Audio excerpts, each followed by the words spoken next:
जनता की अदालत। एक दिन राजा कृष्णदेव राय शिकार के लिए गए। वह जंगल में भटक गए।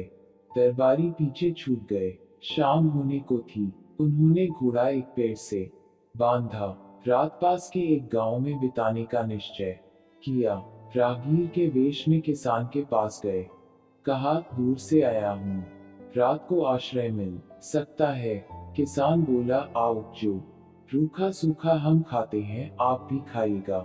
मेरे पास एक पुराना कंबल ही है, क्या उसमें जाड़े की रात काट सकेंगे? राजा ने हाँ में सिर हिलाया। रात को राजा गांव में घूमे। भयानक गरीबी थी। उन्होंने पूछा, दरबार में जाकर फरियाद क्यों नहीं करते? कैसे जाएं? राजा तो चापलूसों से घिरे रहते हैं, कोई हमें दरबार में जाने ही नहीं देता। किसान बोला। सुबह राजधानी लौटते ही राजा ने मंत्री और दूसरे अधिकारियों को बुलाया। कहा, हमें पता चला है हमारे राज्य के गांवों की हालत ठीक नहीं है। तुम गांवों की भलाई के काम करने के लिए खजाने से काफी रुपया ले चुके हो, क्या हुआ उसका? मंत्री बोला, महाराज सारा रुपया गांवों की भलाई में खर्च हुआ है। आपसे किसी ने गलत कहा। मंत्री के जाने के बाद उन्होंने तेनाली राम को बुलवा भेजा। कल की पूरी घटना कह सुनाई।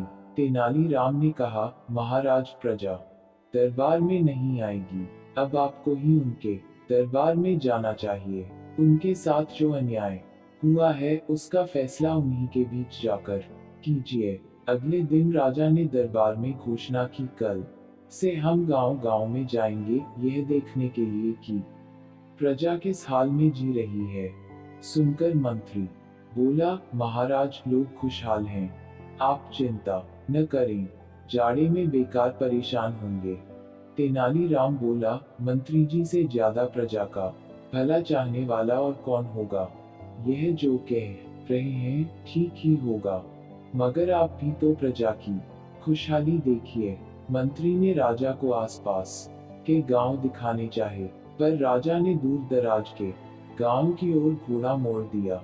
राजा को सामने पाकर लोग खुलकर अपनी समस्याएं बताने लगे। मंत्री के कारनामे का सारा भेद खुल चुका था। वह सिर झुकाए खड़ा था। राजा कृष्णदेव राय ने घोषणा करवा दी, अब हर महीने कम से कम एक बार वे खुद जनता के बीच जाकर उनकी समस्याओं का समाधान करेंगे।